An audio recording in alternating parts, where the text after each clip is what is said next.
Thank you to everyone for joining this webinar. We're just going to wait a bit more to allow more folks to enter the room before I give any welcome remarks, and I can see the number ticking up, so we'll just wait here for a bit.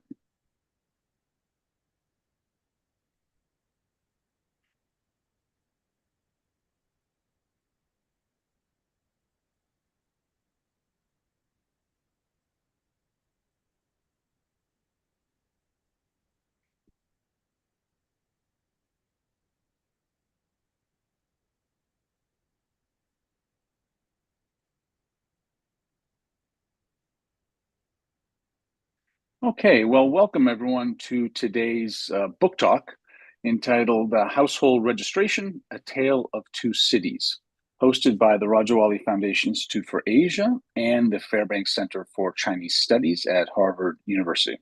My name is Edward Cunningham. I'm the director of Ash Center China Programs and of the Asia Energy and Sustainability Initiative at Harvard Kennedy School. And I'll begin with a few announcements before I introduce our panelists. The Rajawali Foundation Institute for Asia acknowledges the land on which Harvard University sits is the traditional territory of the Massachusetts people. We also recognize the continuing presence of the neighboring Wampanoag and Nipmuc nations.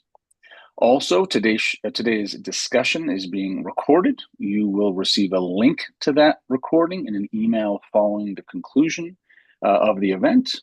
You will also be able to find it on the Ash Center's YouTube channel. In terms of structure, we're going to reserve the last 15 minutes to respond to questions from you, the audience. All along, you can submit questions anytime via the Q&A button at the bottom of your screen, and please do that, and I can take a look, and then we can offer them to our speakers. And finally, I would like to introduce two of my colleagues. Anthony Saich, one of the co-authors of this book, who will also introduce his other co-author, is director of the Rajawali Foundation Institute for Asia and is also the Daewoo Professor of International Affairs at the Kennedy School. He teaches on comparative political institutions, democratic governance, and transitional economies with a particular focus on China. Also, Rana Mitter, our discussant and colleague, is the S.T. Lee Chair in U.S.-Asia Relations at Harvard Kennedy School. He is the author of several books, including Forgotten Ally, China's World War II, which won the 2014 Rusi Duke of Westminster Medal for Military Literature and was named a Book of the Year in the Financial Times and Economist. And his latest is China's Good War, How World War II is Shaping a New Nationalism. So with that, I will turn it over to Tony. Thanks, Edward, and welcome everybody. First, let me introduce a co-author, Kunling Zhang, who is here on the screen with us. He's the Assistant Professor of Economics in the Belt and Road School at Beijing National University. The work itself is based off Kunling's PhD thesis, which was conducted under the direction of our good colleague and friend, Dr. Biliang Hu, Beijing Normal University, who sadly and unexpectedly passed away.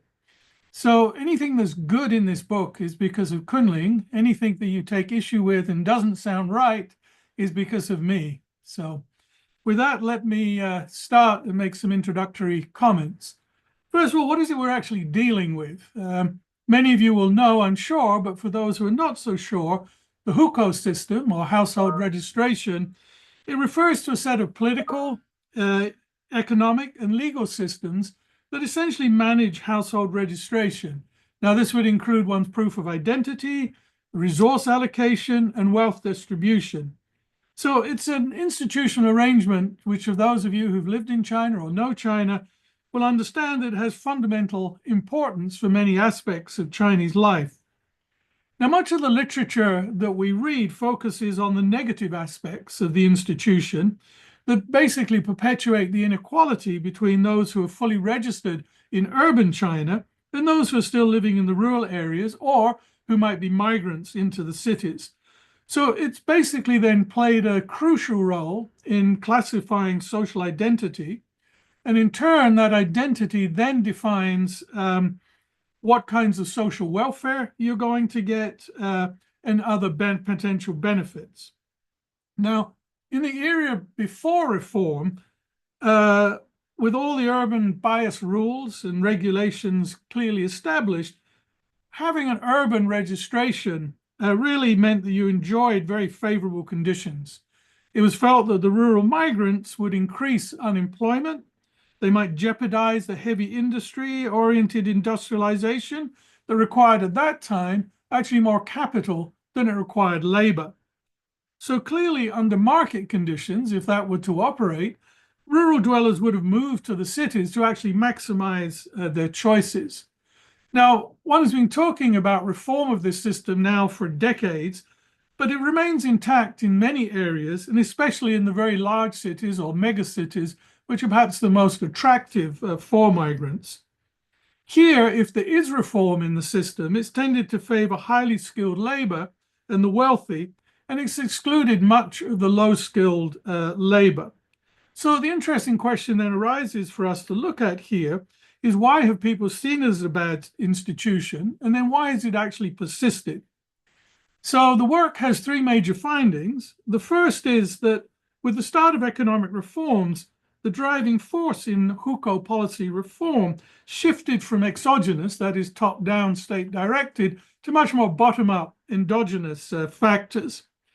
Often, China is seen as having a strong state. You would expect the state itself to be the dominant force in policy change and therefore in implementation of the policy.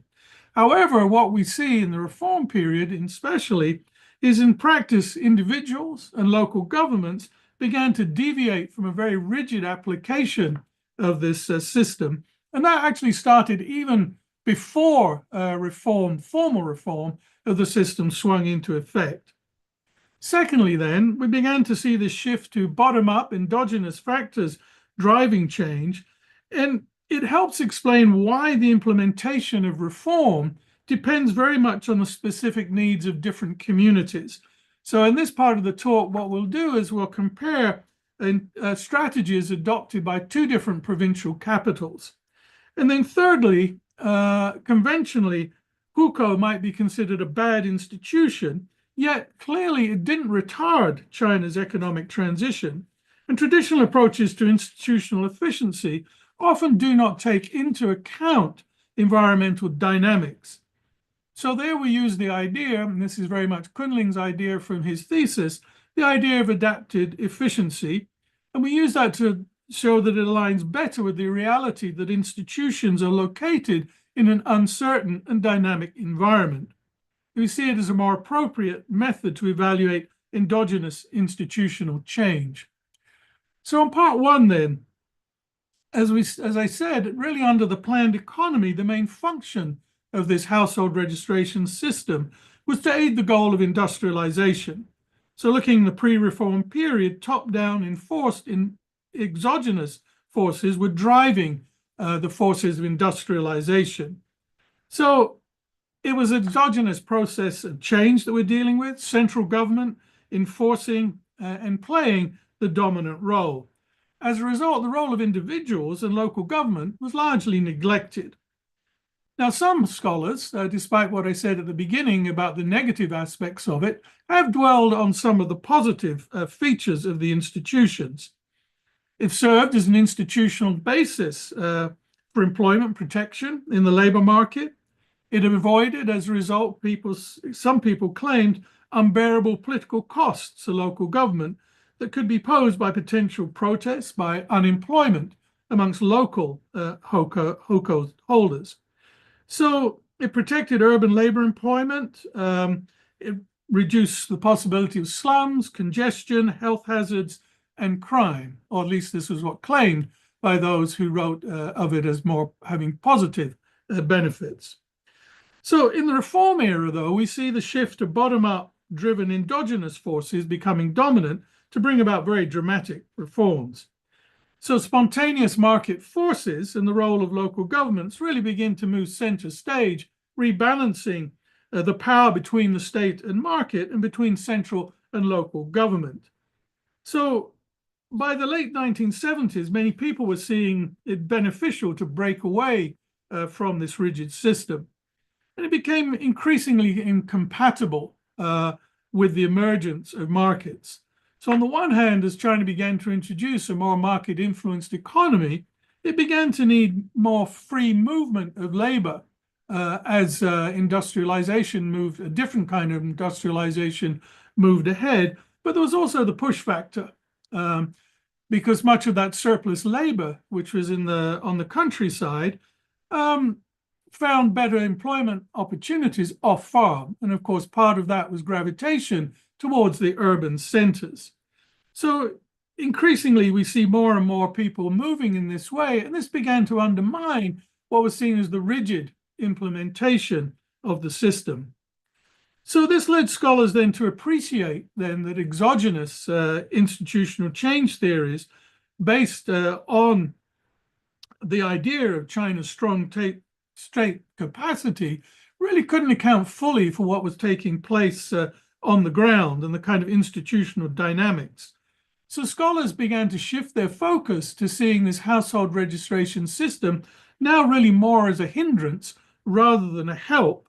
And it was impeding urbanization, it was impeding population agglomeration, and also, of course, domestic consumption.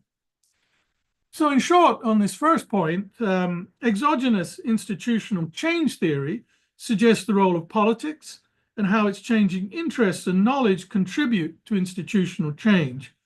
In this view, ordinary individuals are really passive institution takers who have difficulty challenging a given institution and may even find the task impossible.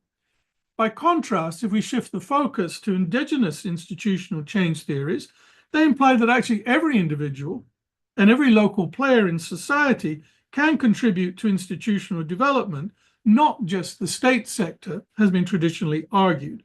So it emphasizes then that all local knowledge, information, thought, or ideas, no matter how small, are consequential for institutional change. So secondly, then, we want to look at a comparison between two provincial capitals. And I'll come on to that in a little more detail in a moment.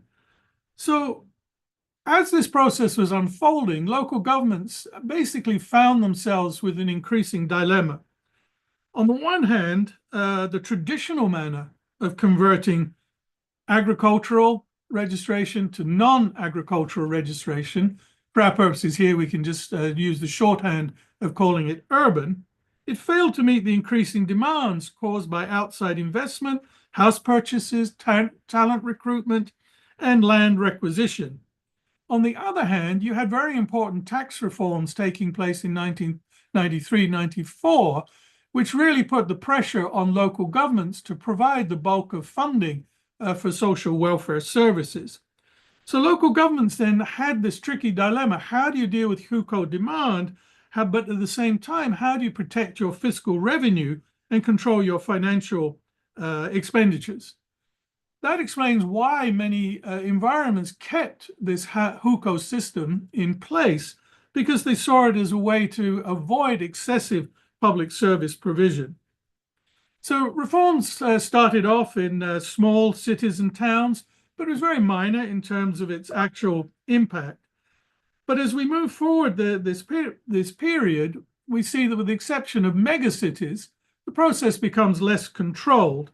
And what happened with household registration really depended on the needs of the particular city and also the city's size. So in 2016, the State Council lifted completely registration on obtaining urban Hukou in provincial level capitals and the cities under them, but for educated migrants, as they were referred to, including undergraduates, technical workers, vocational college graduates, and those who returned from studies overseas. At this point, we see what people refer to as a war for talents emerging, as different cities offered different kinds of benefits to try and attract in what they saw as highly skilled and necessary labor into their areas. So as a concrete example, then, we wanted to look at two provincial capitals, Shijiazhuang, which is the provincial capital of Hebei, and Zhengzhou, which is the provincial capital of the neighboring Henan. And it's interesting that Zhengzhou, the capital of Henan, is one of the only cities was actually considered to have failed with its reform of Hukou. So it's one of the largest cities, Zhengzhou, in central China. And while the province as a whole has a population outflow, Zhengzhou actually attracted migrants into the city, something like about just over 35% of the total migrants coming to Henan, and almost 60% of those migrating within the province itself. So, despite that focus on urbanization that was introduced, Hernan's rate of urbanization was one of the lowest in the nation. And so Hukou reform, which was pushed from 1998, was seen as one of the best ways to promote small town and city development across Henan. And this was seen as a way to boost domestic demand and consumption, and also to help develop secondary and tertiary industry. Their objective was to get to 50% of urbanization across the province, this is, by 2050. Now, naturally, within that framework, Zhengzhou was expected to lead the drive for the province as a whole. It was expected to get to an urbanization rate of 70% by 2020.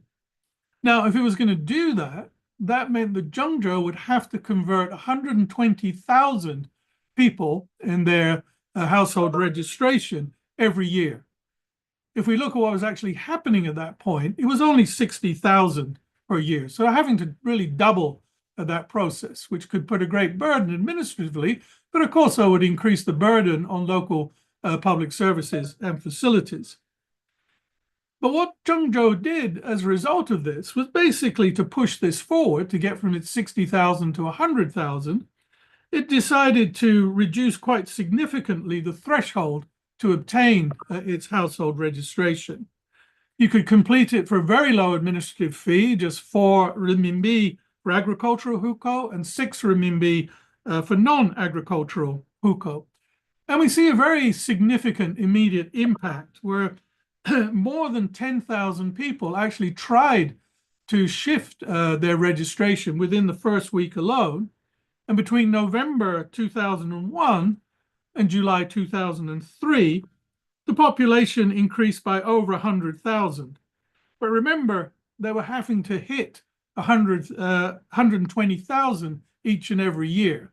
So a significant increase, but probably not enough to meet what they wanted. So they were still falling well short of the target. And again, they decided in August 2003 to reduce even further the threshold for the hukou. So, for example, going back to what they refer to as talents, those restrictions were also relaxed considerably. So now all graduates from secondary, professional, or technical schools only needed their graduation certificate to transfer their household registration to Zhengzhou. At this stage, what this did was it actually put Zhengzhou at the forefront of hukou reform nationally, and it led to a very sharp increase again in the population. So we get, leading up to 2004, the hukou-based population is now increased by 250,000, 250,000. And actually, in practice, the process was relaxed even more considerably. So there's formal rules and regulations, but they were willing to bend those, turn a blind eye towards them to allow an increase in those moving into the cities. So institutional flexibility was tolerated in pursuit of rapid urbanization. Now comes the problems. The expansion created its own set of problems, and the cost of reform became increasingly problematic for the local government. The Zhengzhou mayor, when he started talking about this, he was extremely confident that this new policy for attracting people, it's not going to affect people's daily lives. It's actually going to be a boost. We're going to get urbanization. We're going to get better consumption, etc. However, after 3 years of reform, that rapid population growth compelled the government to adjust policy because of what it termed an acute shortage of educational resources and traffic congestion, increasing the pressure on social security departments, public security, and the medical industry. So most important, and this is a key point that Kunling points out, is that the social welfare benefits linked to household registration and the local financial support that was required for this. This new population was now entitled, of course, to the same social welfare as the original households that were registered in the city of Zhengzhou. So we see a huge problem happening with the fiscal balance, which increased very rapidly, the imbalance rather, from 2001, once the reform began, and it increased very rapidly after 2004, when the reform was adjusted. So what we might call radical Hukou reform, the very dramatic change of household registration, placed extraordinary and considerable financial pressure on the Zhengzhou government. Let me just quote one example from the book, and that's that of education.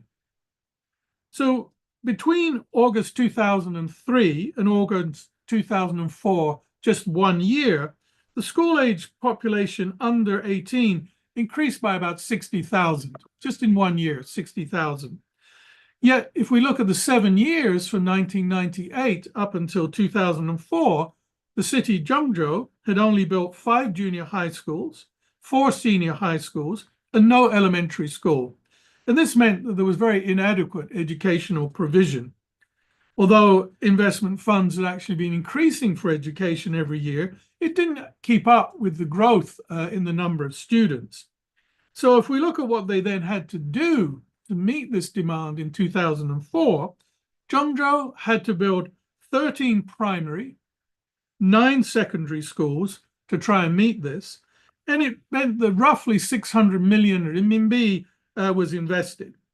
The educational expenditure went up by over $500 million in this period of time. So tremendous pressure, you can see just from the education example. But it wasn't only there, it was across other public services as well.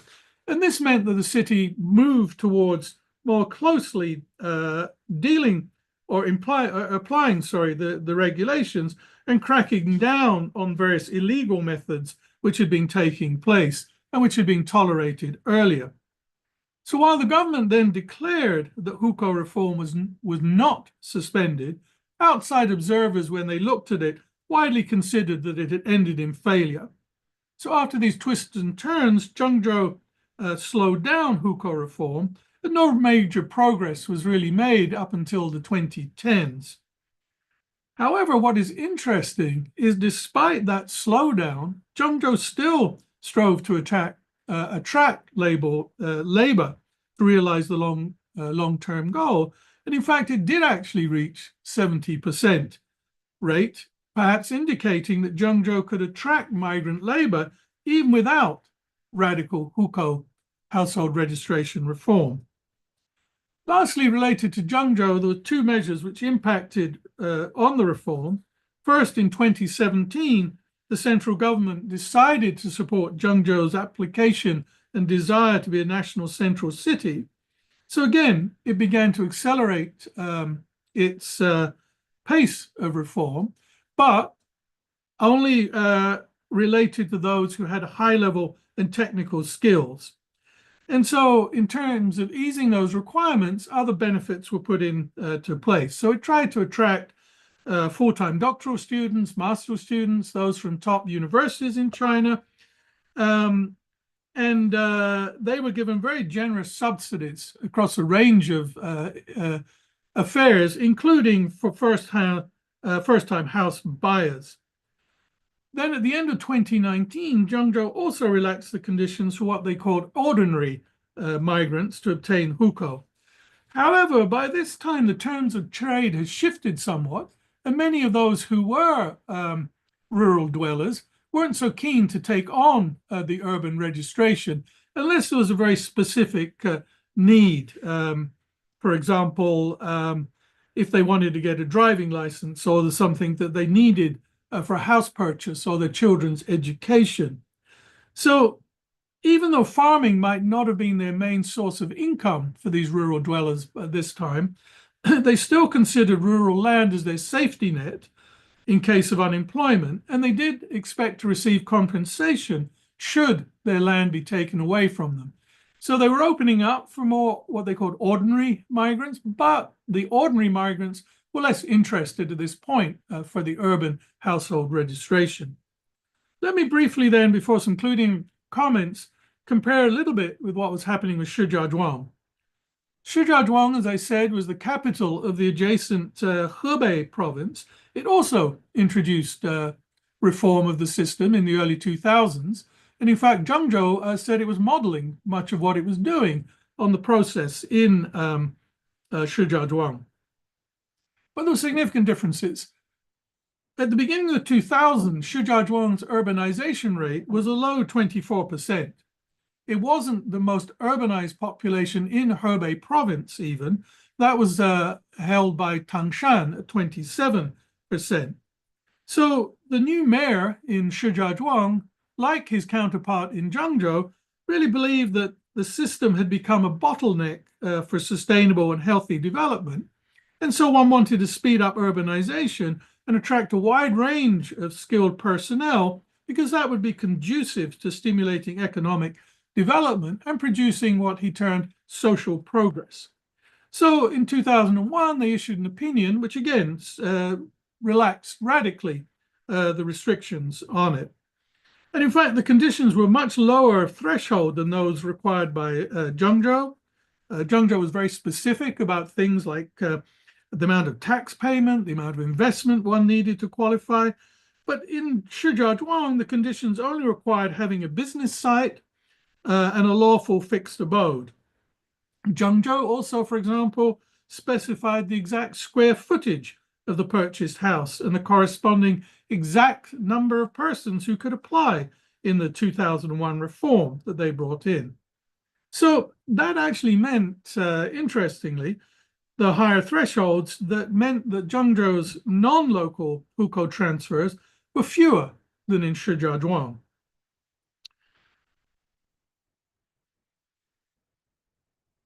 So there were concerns, of course, also about employment, education, fiscal constraints, and so forth. But in the early 2000s, Shijiazhuang's Hukou reform was implemented, by contrast to what I described earlier in Zhengzhou, relatively smoothly. And subsequently, Shijiazhuang abolished the classification of this agricultural Hukou, non-agricultural Hukou, what I've referred to as urban, and various other types, as self-supplied food Hukou, and various other types of Hukou. It cancelled the planned quota management and the approval procedures for transferring the agricultural to non-agricultural Hukou. So what they did now was quite simply statistics. When you look at what is being reported for Shijiazhuang, it just divided the urban and rural population based on the residents' actual residence and their occupation, and they were uniformly registered as having permanent resident Hukou.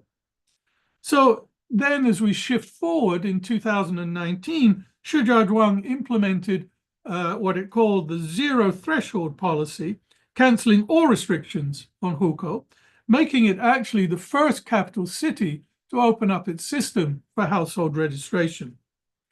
So the question then arises, why in these two geographically adjacent provinces do we see different trajectories and consequences in the process of reforming the Hukou system?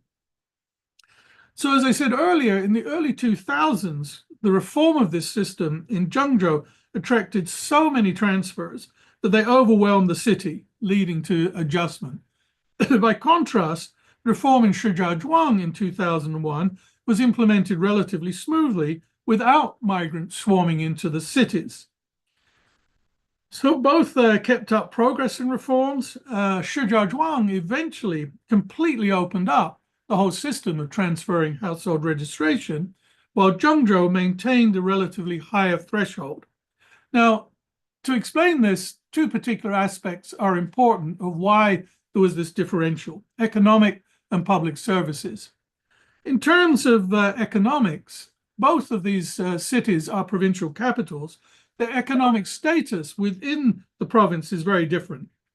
By 2005, Tangshan's economy had surpassed that of Shijiazhuang, the provincial capital, meaning that Shijiazhuang was less attractive to migrants coming in, and therefore reducing the demand for its registration. And also remember that Shijiazhuang was close to two mega cities, Beijing and Tangshan, which again reduced its attractiveness. By comparison, even though Zhengzhou's GDP was smaller than that of Shijiazhuang, it was by far the largest economy within the province. So from an economic perspective, Zhengzhou was generally more attractive and considered a better destination by migrants than other cities within the province of Henan, therefore increasing its demand. So that meant that in the 20 years or so of development after 2001, Zhengzhou became a much more attractive city than Shijiazhuang in terms of market scale, job opportunity, and income level. The second factor is that of public services. I don't have too much time to go into that as time ticks along, but basically Zhengzhou's per capita expenses on its public services was rising rapidly and was double that of Shijiazhuang by 2018. So education, as I've said already, was a very important factor impacting on the desirability of Hukou acquisition. And here actually Shijiazhuang was more generous than Zhengzhou, allocating more expenditure per student. So the swarm of migrants overwhelmed the city of Zhengzhou, and that really led to the ending of radical Hukou reform because of this increasing pressure on its public services. So Zhengzhou, at the end of this process, has become more interested in skilled personnel rather than migrants more generally. And I think the comparison of these two cities provide an interesting point of comparison, and they reveal two reasons for the different outcomes. First, the perceived higher value of the Zhengzhou Hukou made it more attractive than that of Shijiazhuang. Second, Shijiazhuang was much better prepared for reform of the system than Zhengzhou with respect to public service provision. So in pursuing the goal of urbanization, the local government overlooked that Hukou reform was not simply a question of attracting people to move in, it required various public services in support. Some concluding comments then for the last 3 or 4 minutes.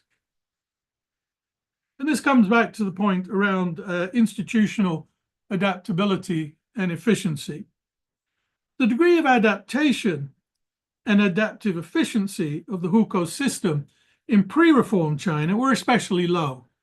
It was exogenous, it was state-down directed, and was not very flexible.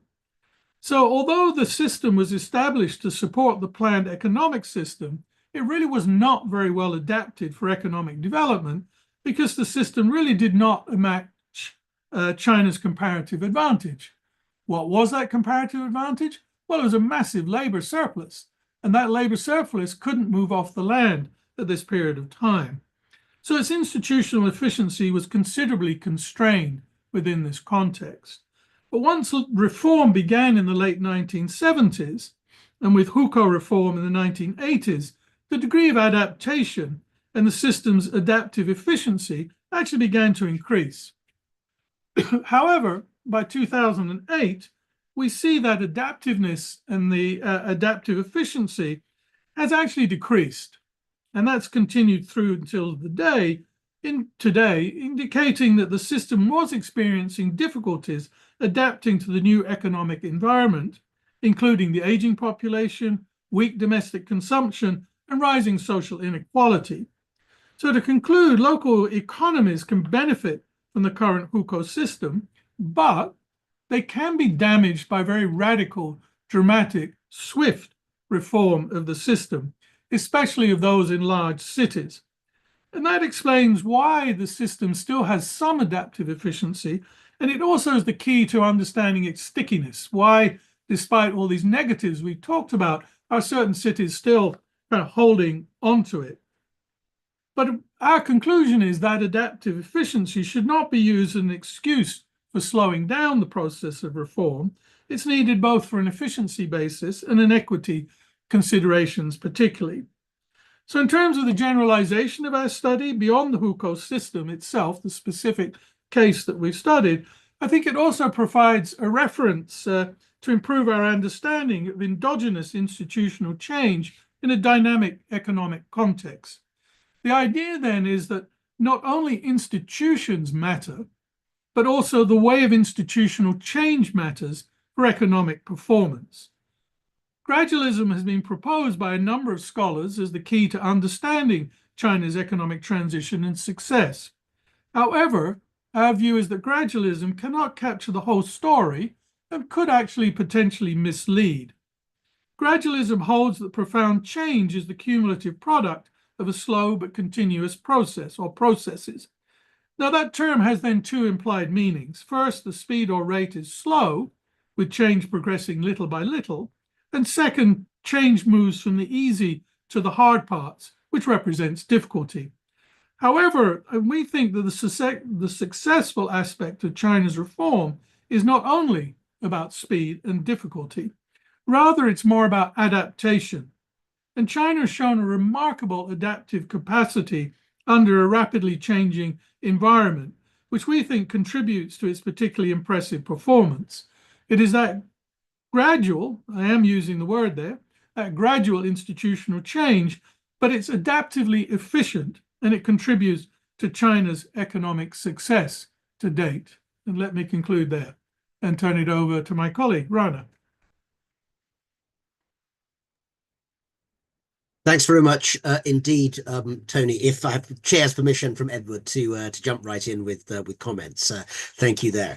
Well, first of all, let me offer my congratulations to two of you, to Tony and to Kunling, for putting together an immensely detailed, rigorous, and wide-ranging report on an immensely important topic. I think everyone, or at least the majority, I imagine, of people who have logged onto this call will know the importance of the Hukou system and also the significance that reform of the Hukou system has played in the experience of contemporary Chinese politics and society. Many of us, I think, remember that classic photo, probably nearly 20 years ago now, of, I think, then Prime Minister Wen Jiabao holding a couple of migrant laborer children on his lap, I think, and pointing out that this was very much an open issue that was seeking to be addressed. And while, as Tony and Kunling in their research have pointed out, there's been a lot of moves and a long way gone in terms of that reform, it is still very much an ongoing process.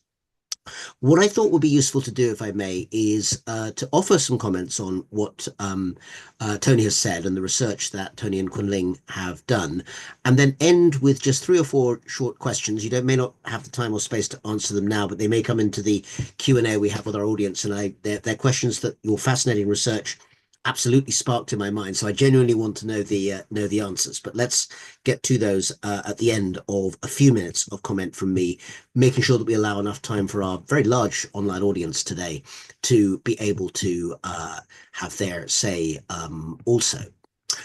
So first of all, could I offer some thoughts about the way in which this sort of research is so important? I mean, clearly, this manifests one of the things that I think at HKS, at Harvard more generally, and actually in the Western Academy, we really need to be doing more of, which is a genuinely collaborative project between the Chinese academic world and the Western academic world. That's easy to say, often harder to do than it is to talk about in an aspirational sense.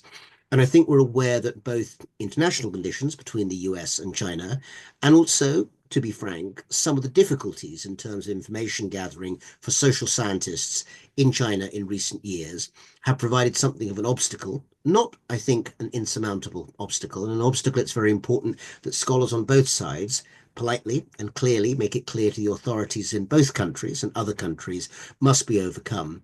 But nonetheless, this research is a crystal clear example of why it's so essential and why it's so necessary to have this sort of collaborative project. So again, congratulations to you both in carrying out what many people merely aspire to in that sense.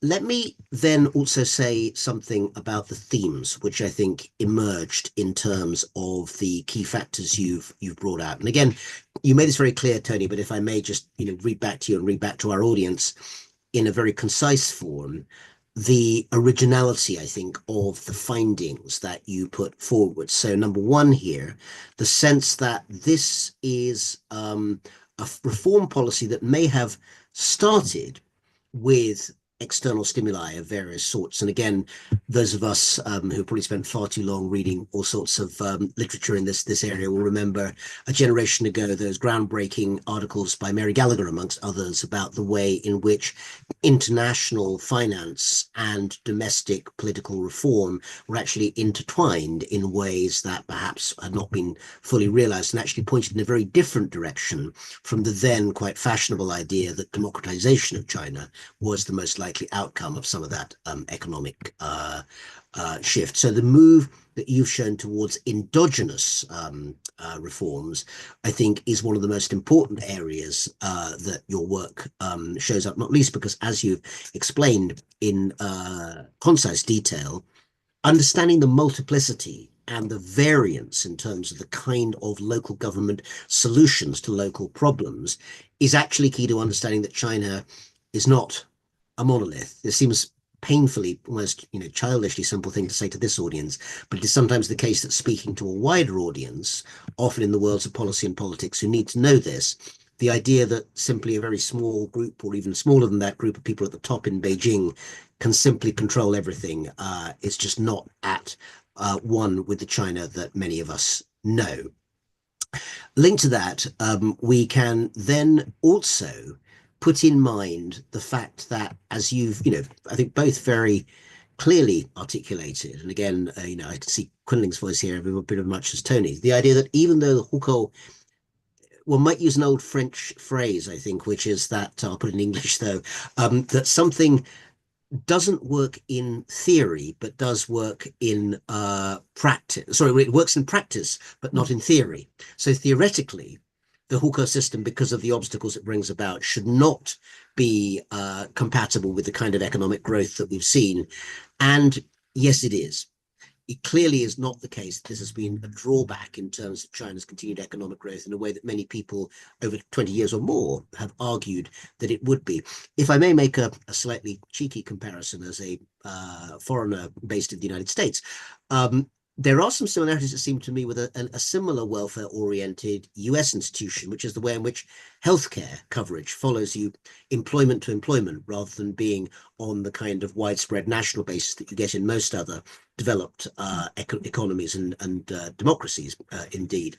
And although in some cases it is clearly a hindrance to the labor market that Americans can't simply move and take their healthcare with them, in practice it has not stopped, as we know, a rather dynamic economy emerging in the United States, one which at this present moment the outgoing administration may wish to take credit for, but I suspect the incoming president will use rather more to burnish his own cause. He wouldn't be the first or last politician to do that, of course. So I think the wider implications of what you put forward there remain immensely important. Let me now talk about, for a brief moment, about some of the areas that it seems to me that this has to go. Your research will clearly stand as part of a very important set of findings that will shape policy direction both in China itself, I suspect, but also, I think, in broad comparative terms.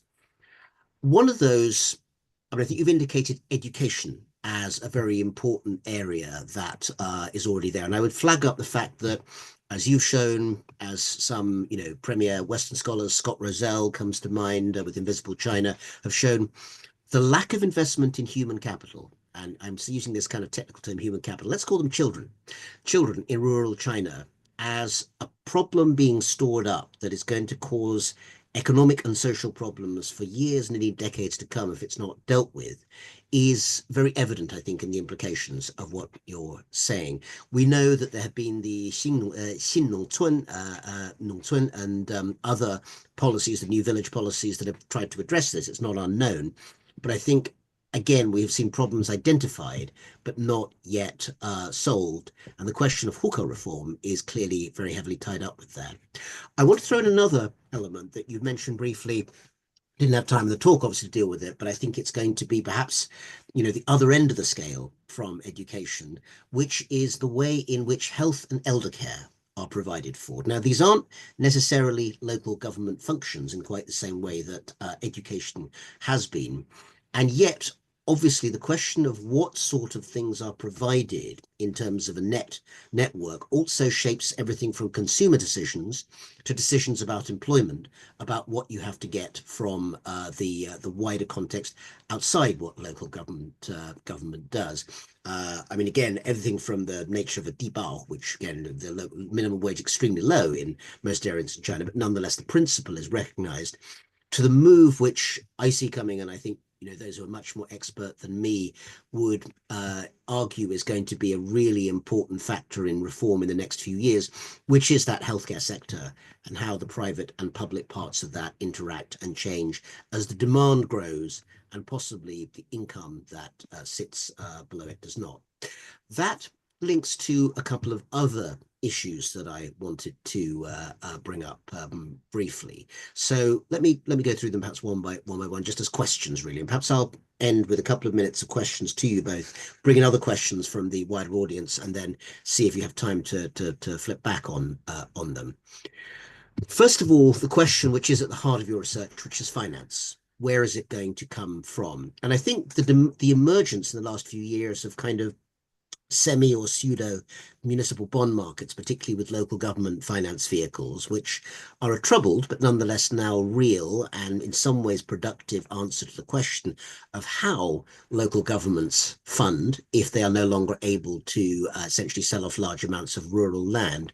That I think is going to be a really important question. You talked about the famous 1994 reforms, more than 30 years ago now. Local government taxation, I'm guessing, may well be one of the areas where the question of Hukou reform and financing come together in a really crunch way in the next few years.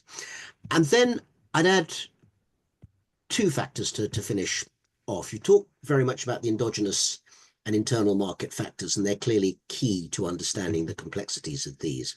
But let me give you two different exogenous factors that perhaps weren't as directly relevant to that earlier phase of reform in the 90s and 2000s.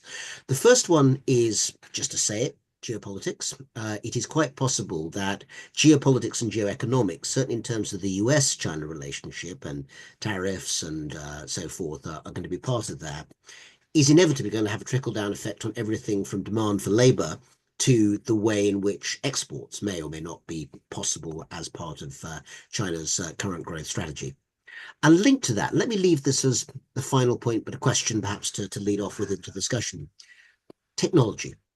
If I find myself thinking about what is the answer that Chinese policymakers give when you ask them questions relating to these huge issues about reform at the local level, there is often, rather kind of positive faith, perhaps overly positive, in the idea that China's genuine status as a massive innovator in an adapter of technology can provide new higher value chains, new types of employment, deal with the fact that you have a population whose working age size is shrinking, but will be better educated. There's masters and doctoral students you mentioned. You can see all the jigsaw parts there waiting to be assembled. And the challenge and the question I throw to you is, off the back of this fantastic research, what are the chances of that jigsaw being turned into something compatible and plausible? But let me just say again, thank you again for a wonderful piece of research, and one from which I, and I'm sure others, have learned and will continue to learn a great deal for a long time to come. Edward, may I hand back to you. Wonderful. Thank you to both of you.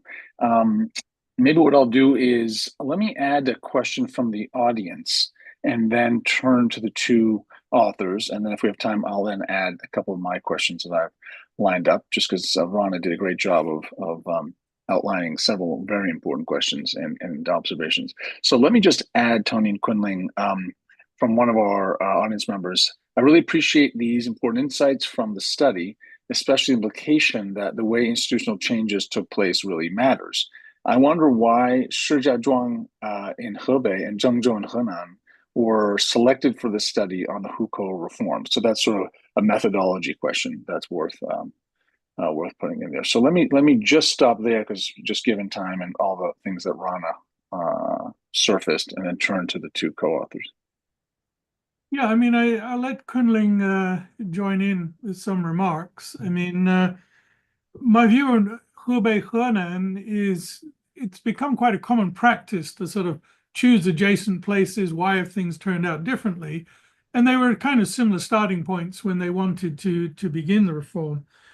Two very quick comments on the crucial question for financing for local government. It requires two things. The first is allowing local governments to have more capacity to raise revenue. One of the key factors there, of course, will be property tax and whether they really do allow that to go forward. But there's various other taxes as well.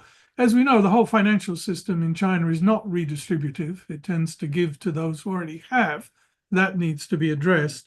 And secondly, a much clearer redefinition of what are the responsibilities between higher levels of government and lower levels of government.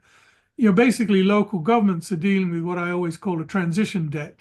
The center changed the system on them, and it's the localities that have been given the bill, whereas the center has enough money to be able to cover those costs. On technology, yes, it will resolve some problems, but it's going to create two sets of new problems. The first is you're going to have a population of 700 million people or so who cannot participate in that new economy. What on earth are you going to do with them?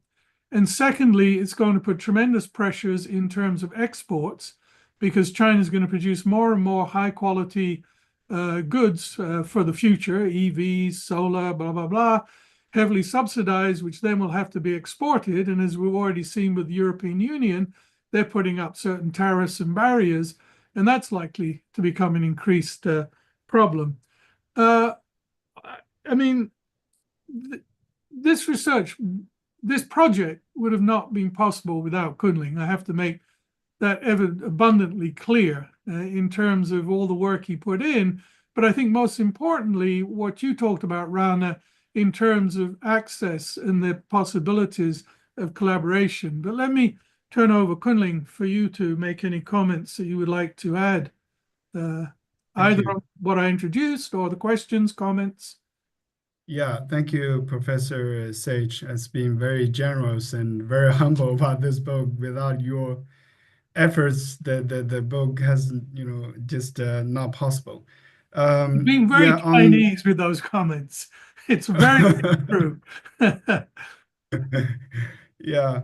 On the point that why we choose those two cities, but actually at the beginning of the 21st century, there's not so many cities they conduct this kind of reform, and the failure of Zhengzhou's reform make itself stood up as an example, and make a perfect comparison. Shijiazhuang is also a capital city and also near to Zhengzhou. That's very perfect case to do comparison study. And one point I want to add on the financial part, regarding the Professor Mitter's comment. Hukou is not about Hukou itself. It's about at the end of the day, it's about money, where the money comes from. And there is a little progress, and I think that's the direction that Chinese government want to go. Recently, if you note that Chinese government released this resolution on further deepening reform comprehensively to advance Chinese modernization. One of the strategy is to place more physical resources at disposal for local government. Another is to increase the physical responsibility at central level and increase the proportion of government expenditure at central level. I think that's very important. The central and local they need to share the cost of the enlargement of the social welfare, right? And that being said, at the end of the day, the money has to come from somewhere, right? It has to come from economic development, right? This brings us back to the interaction between the Hukou reform and economic development, right? Chicken come first or the egg come first. This is a very difficult question to solve. Yeah, now I just want to jump into at that point. Yeah. All right. A few other questions. We've got 5 minutes. One is just degrees of freedom. So, to what extent can local governments really change fundamentally their Hukou system? So that's one question. So, do they have full freedom to do that? Are there any restrictions? This one, in part, has been answered, but it's around. What truly explains the gap? So, how Shijiazhuang was better prepared in terms of public service expenditure than Zhengzhou. Let's see, is this one? One is also about just the motivation, Kunling. Where was the motivation originally for this whole topic? That's a good question. I would just add just a few others if you want to answer. One is just theoretical. Does declining adaptive efficiency suggest a limit to sort of the institutional adaptation without fundamental reform of policy? So that's one thing maybe to think about if you want to respond. The other is just between cities, Kunling, do you see any type of cross-learning going on, meaning the costs of these more rapid Hukou reform, as you guys clearly document? Is there any type of learning between cities about how to pace, right? So to Tony's point, as he laid out around the speed and scope, and then maybe the last is just around implications for development theory, right? So how does the book sort of core argument about adaptive efficiency challenge our sort of conventional institutional economics theories about good versus bad institutions? Just some thoughts I had as well and reactions to, as Rana also. Some of this also links to some of Rana's points. Professor, No, you go ahead. Yeah. You want to start? Yeah, there's a lot of questions. Maybe just a very quick comment, a very quick response. Yeah, look. First of all, local government do have some, room and power to design their own policy. If you look at in 1983, before the whole ecosystem reform officially started at the central government level, Wuhan City also had already implemented some policy that kind of violate the origin of the restrict Hukou policy there.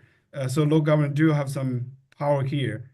About the motivation of the study, it's very simple because I'm from rural area and my father was a migrant worker from the rural area to the city, and also my sister and brothers also work in the city, but they don't have this kind of Hukou resident in urban. And I start this something that quite confused me. Why everybody think this is a bad institution? It still function well. That's where my study started. And about the adaptive efficiency, I think the key takeaway of this research, one of the key takeaway of the research is there is no actual thing about absolute good or bad institution, but there should be institution that is adaptively efficient. We don't talk about whether this institution is good or bad, but from an economic perspective, there is some institution or one institution is adaptively efficient in terms of economic performance. I think those are also, can respond to the question related to the development theory, right? Because we have learned a lot, and we agree on the idea that institutions matter. Our book is trying to say, as Professor Saich already mentioned, not only institutions matter, but also the way to change institutions matter. It's not like the economy that good or bad, but how to translate bad from good, the way is also matter to economic performance. Yeah, I will stop here. Right. Tony, anything at the end? Well, no, I think Kunling made the key point that what we've stressed is it's the way that the institutions adapt. And, what in a sense we've done is we've brought sort of people and lower level parts of the apparatus back into the picture, that they can be influential and dynamic in that way. I think Kunling answered most of the things, including particularly very eloquently motivation for the topic. One other thing that came, what truly explains the difference between the two, I think I touched on it in my comments, and one it clearly was that Zhengzhou just was not prepared to deal with the swarm of migrants that actually came in and what the financial cost of that was. And yet, at the same time, it was more economically attractive than Shijiazhuang. Maybe migrants that might have thought going to Shijiazhuang might have gone to Tangshan instead, or may have gone a little bit further afield to Beijing or Tianjin rather than coming to Shijiazhuang. So, Zhengzhou got hit with a kind of double blow with that. And as a result, its capacity to provide the necessary public service became overwhelmed. By contrast, Shijiazhuang was able, out of its more limited resources, to allocate more per capita into support for educational facilities, and it could be more accommodating to those that could come in, and that allowed it to open up completely and restructure its whole system of household registration. But I want to go back to Rana's point. I think the other thing that this clearly shows is that, in a way, apart from the obvious points that Kunling has raised about what does this tell us about institutions and adaptation, the one thing you cannot do is generalize about China, because different circumstances apply in different places, in different parts, and you really have to understand the dynamic that is driving those local interests to get a grip. It's why we've come up with 150 different explanations of the nature of Chinese state-society relations. And it's often because we're looking proverbially at one different part of the elephant's trunk and not necessarily as the elephant as a whole. Well, I want to thank our panelists for joining us, and certainly for the audience for all your questions. We look forward to you joining our future events. And to me, what always is the biggest challenge for these type of projects is breadth versus depth. And this book's a wonderful example of really doing both quite well, meaning the so what on the breadth, and then the empirical aspects of the depth. So congratulations again to both of the co-authors. And Rana, thank you for joining. Thanks, everyone. Thanks, Kunling. Thanks, everyone.